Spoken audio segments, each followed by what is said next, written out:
Dear students, मैं doctor पूर्णिमा दीक्षित आपको BSc third year crystal field theory, जो कि आपके सेकेंड यूनिट का फर्स्ट पार्ट है, पढ़ा रही हूँ।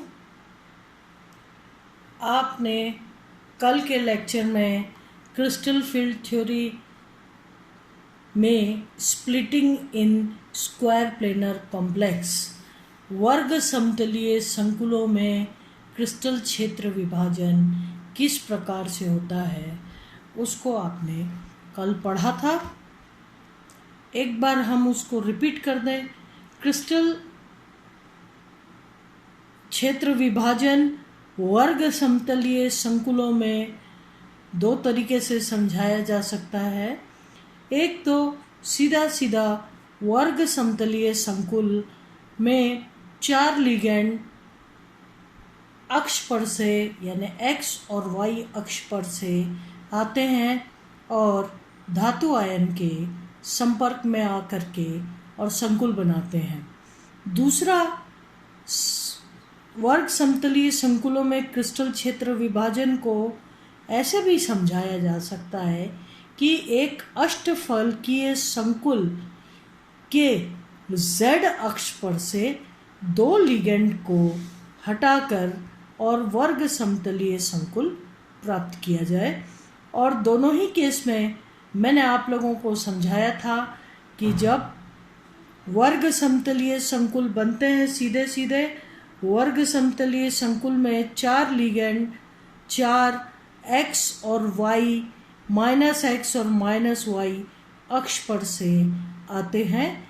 अतः वो डी कक्षक जिनकी की पालियां अक्ष पर होती हैं सबसे ज़्यादा प्रतिकर्षण महसूस करते हुए उच्च ऊर्जा स्तर पर चले जाते हैं और ऐसे कक्षक 5 संभ्रांश डी कक्षकों में से dx²y² कक्षक होते हैं जिनकी की पालियां अक्ष पर केंद्रित होती हैं। और जब वर्ग समतलीय संकुल बनता है तो ligand x, -x, y, -y अक्ष पर से आते हैं और इसलिए dx² y² जो कक्षक है, डी कक्षक है, वो सर्वोच्च ऊर्जा में हो जाते हैं या हाईएस्ट एनर्जी लेवल पर चले जाते हैं क्योंकि उनसे सबसे ज़्यादा प्रतिकर्षण होता है। उसके बाद जो dxy कक्षक होते हैं जिनकी पालियां x अक्ष और y अक्ष के मध्य में केंद्रित होती हैं, ऐसे डी कक्षक dxy शीर्षस्थ प्रतिकर्षण तो महसूस नहीं करते, लेकिन चूंकि आने वाले लिगेंड x और y अक्ष पर से होते हैं, ये भी बहुत अधिक प्रतिकर्षण महसूस करते हुए dx² y² से कम ऊर्जा के परंतु बाकी डी कक्षकों की ऊर्जा से अधिक ऊर्जा का हो जाते हैं और इस प्रकार से सेकेंड लेवल पर dxy कक्षक आ जाते हैं। आप जानते हैं, आपने पढ़ा है कि dz² जो कक्षक होते हैं उनके पालियां z अक्ष की तरफ केंद्रित होती हैं, लेकिन इलेक्ट्रॉन की जो रिंग है वो xy अक्ष पर होती है और इस रिंग से चूंकि आने वाले लिगेंड xy अक्ष पर होते हैं तो इस रिंग के इलेक्ट्रॉन से उनका प्रतिकर्षण होता है और ये dz² कक्षक ये dxy से कम और dxz yz से अधिक ऊर्जा के हो जाते हैं। इस प्रकार से जो बचे हुए दो डी कक्षक हैं dxz और yz, चूंकि z अक्ष पर तो कोई लिगेंड है ही नहीं इसलिए इस तरफ से तो कोई प्रतिकर्षण नहीं है, सिर्फ xz और yz में x अक्ष पर से लिगेंड आ रहा है और xz और yz जो है ये xz अक्ष के बीच में है, ये yz अक्ष के बीच में है, इसलिए प्रतिकर्षण सबसे कम महसूस करते हैं और ये निम्नतम ऊर्जा स्तर पर होते हैं। इसी चीज़ को हमने कल आपको ऐसे भी समझाया कि अष्टफलकीय संकुल से जब दो z अक्ष पर लिगेंड विड्रॉ करते हैं, उनको बाहर निकालते हैं, उनको दूर हटाते हैं, तो क्या होता है आप जानते हैं। ऑक्टाहेड्रल कॉम्प्लेक्सेस के केस में T2G कक्षक निम्न ऊर्जा स्तर के होते हैं, जबकि EG कक्षक उच्च ऊर्जा स्तर के होते हैं। तो जैसे ही z अक्ष से लिगेंड को हटाया जाता है तो केवल अब प्रतिकर्षण x² y² के लिए रह जाता है, लेकिन जहां वही आकर्षण 6 लिगेंड्स के लिए था, अब वो सिर्फ 4 लिगेंड्स के लिए हो जाता है। इसलिए प्रतिकर्षण भी बढ़ जाता है और जहां अष्टफलकीय में ये इस ऊर्जा लेवल पर थे, अब 4 लिगेंड के लिए आकर्षण बढ़ जाता है धातु आयन के प्रति, और इसीलिए आने वाले लिगेंड के इलेक्ट्रॉन से जो इलेक्ट्रॉन है उनका प्रतिकर्षण बढ़ जाता है और dx² y² उच्च ऊर्जा स्तर पर चले जाते हैं। इसी प्रकार से जैसे जैसे z अक्ष के लिगेंड को हटाएंगे तो क्या होगा, चारों जो लिगेंड आने वाले हैं वो xy अक्ष पर रहेंगे और इसीलिए dxy से अधिक प्रतिकर्षण होने लगेगा।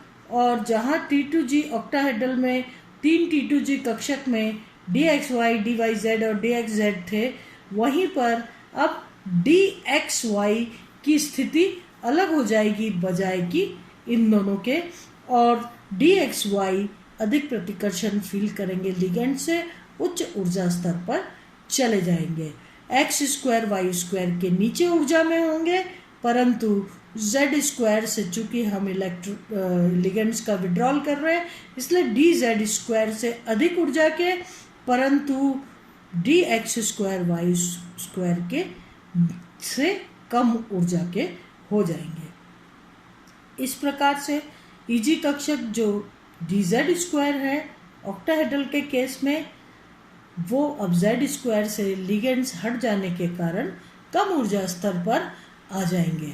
परंतु हम जानते हैं कि dz² की जो रिंग है, dz² कक्षक डी कक्षक की जो रिंग है, इलेक्ट्रॉन रिंग है, वो xy अक्ष पर होती है। इसलिए आने वाले लिगेंड xy अक्ष से आ रहे हैं, इसलिए dz² ऊर्जा में dxy से नीचे परंतु dxz और yz से ऊंचे हो जाएंगे।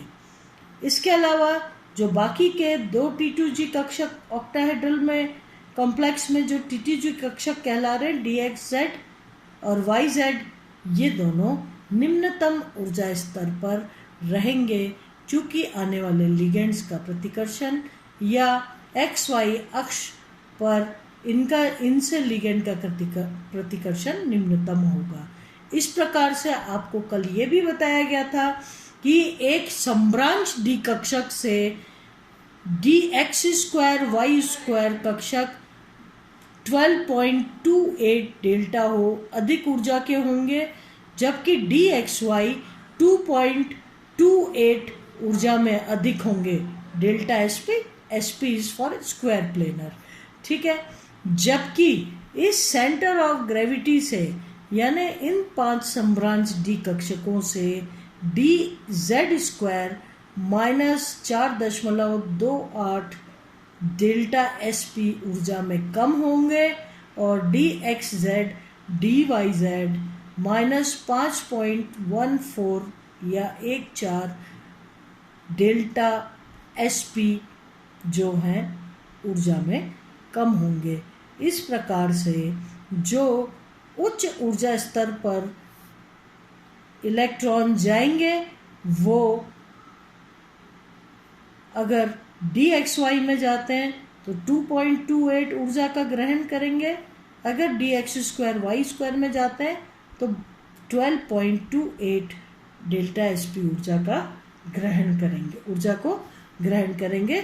जबकि शुरुआत वाले इलेक्ट्रॉन जो 2, 4, 6 इलेक्ट्रॉन्स जो होंगे वो पहले के 4 इलेक्ट्रॉन dxy और dyz में आ जाएंगे और -5.14 ऊर्जा का उत्सर्जन करेंगे।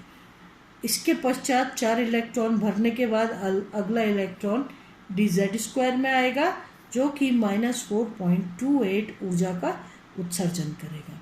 इस प्रकार से ये डेल्टा sp की वैल्यूज दी गई हैं और कल आपको समझाया गया था। अब इसके पश्चात हम पढ़ेंगे कि अभी तक आपने ये पढ़ा कि जब प्रबल लिगेंड होता है तो विभाजन अलग प्रकार से होता है और जब दुर्बल लिगेंड होता है तो विभाजन अलग प्रकार से होता है। किस बात पे डिपेंड करता है कि डेल्टा ओ का मान क्या है या पेयरिंग ऊर्जा का मान क्या है। तो अगर प्रबल लिगेंड होगा, ज़्यादा प्रतिकर्षण होगा तो डेल्टा ओ का मान सदैव अधिक होगा, लेकिन दुर्बल लिगेंड होगा, कम प्रतिकर्षण होगा तो डेल्टा ओ का मान कम होगा। अगर डेल्टा ओ का मान अधिक है तो पेयरिंग पहले होगी और इसलिए पेयरिंग पहले होगी तो निम्न चक्रण संकुल या लो स्पिन कॉम्प्लेक्स या अंतःकक्षक संकुल बनेंगे। इसी प्रकार से अगर डेल्टा ओ का मान कम होगा पेयरिंग एनर्जी से तो पेयरिंग न हो करके इलेक्ट्रॉन जो है पहले चौथा इलेक्ट्रॉन उच्च ऊर्जा स्तर पर जाएगा और इस प्रकार से वहाँ पर T2G कक्षक में इलेक्ट्रॉन की पेयरिंग ना हो करके उच्च ऊर्जा स्तर में EG कक्षक पे चला जाएगा। इस प्रकार से जो बनेंगे संकुल वो होंगे high spin outer orbital complex या फिर स्पिन फ्री कॉम्प्लेक्सेस। अब आपको एक चीज बता दें, अगर हम धातु आयन वही लें, एक ही धातु आयन लें और भिन्न भिन्न लिगेंड लें, चूंकि बात उठ रही है यहाँ पर कि लिगेंड प्रबल कौन से होंगे और दुर्बल कौन से होंगे, इसलिए लिगेंडों को प्रबलतम से दुर्बलतम के क्रम में जमाने के लिए कैसे जमाएं, कैसे समझ में आए कि कौन सा लिगेंड प्रबल लिगेंड होगा और कौन सा लिगेंड दुर्बल लिगेंड होगा।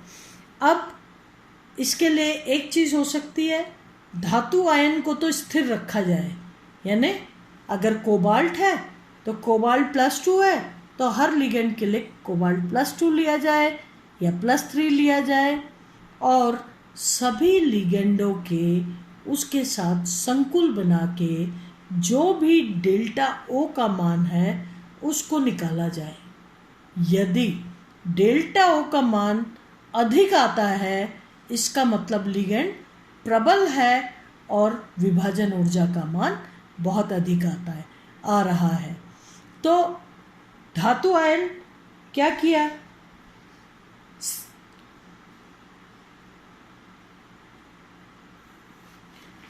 अब जो है डेल्टा ओ का मान क्या आ रहा है,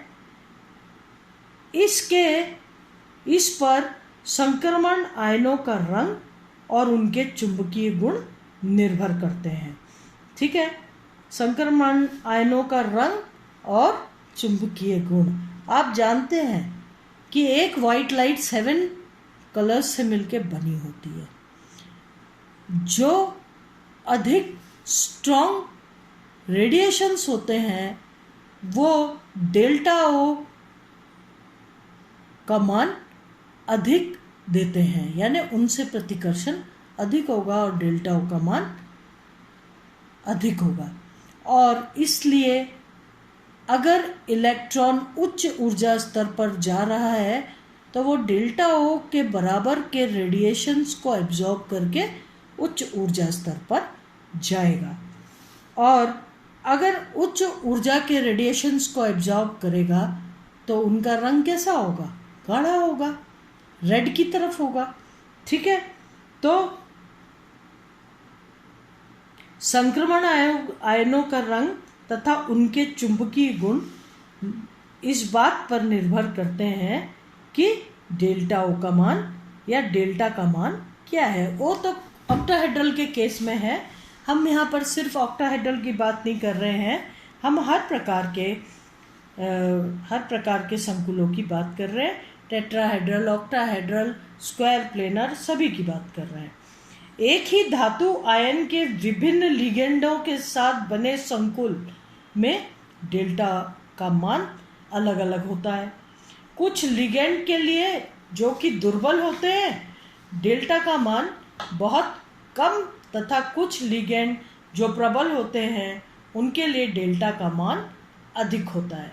यदि लिगेंडों को बढ़ती हुई विभाजन शक्ति के क्रम में जमाया जाए, लिगेंडों को बढ़ती हुई शक्ति या डेल्टा ओ बढ़ते से घटते क्रम में लगाया जाए, तो एक हमको इस प्रकार की सीरीज प्राप्त होती है जिसको कि हम स्पेक्ट्रोकेमिकल सीरीज कहते हैं।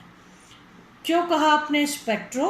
क्योंकि जब आप डेल्टा ओ के मान, जो डेल्टा है उसका मान 7 जो रंगों की लाइट है उसमें से वो कौन सा एब्जॉर्ब करेगा, डेल्टा स्प्लिटिंग एनर्जी को पार करके उच्च ऊर्जा स्तर पर जाने के लिए इलेक्ट्रॉन डेल्टा मान की ऊर्जा को अवशोषित करेगा और उस प्रकार से उसका रंग आएगा।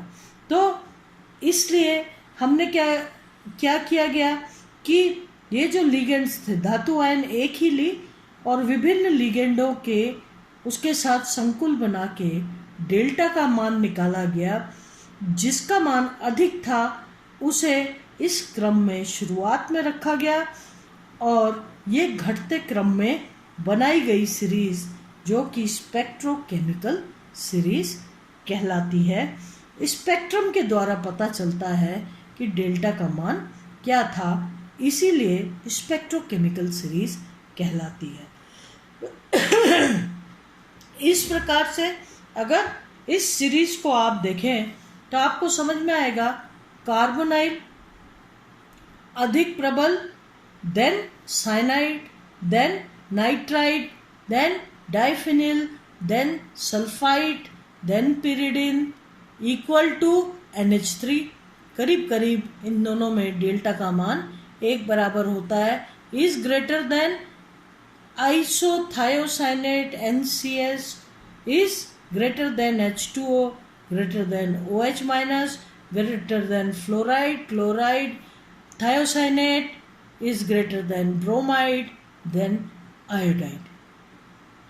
तो अधिक से कम की तरफ है ना, घटते हुए प्रबलता के क्रम में इनको जमाया गया, ये कहलाया स्पेक्ट्रोकेमिकल सीरीज। इसी प्रकार से धातु आयनों को भी घटती हुई प्रबलता के क्रम में जमाया गया और इस प्रकार से धातु आयन का जो क्रम था प्लैटिनम +4, आप जानते हैं जितना धनावेश होगा धातु आयन लिगेंड को उतना ही अधिक अपनी तरफ आकर्षित करेगी और जो बाहर के इलेक्ट्रॉन हैं वो लिगेंड को उतना ही अधिक प्रतिकर्षित करेंगे, इसलिए डेल्टा का मान अधिक आएगा।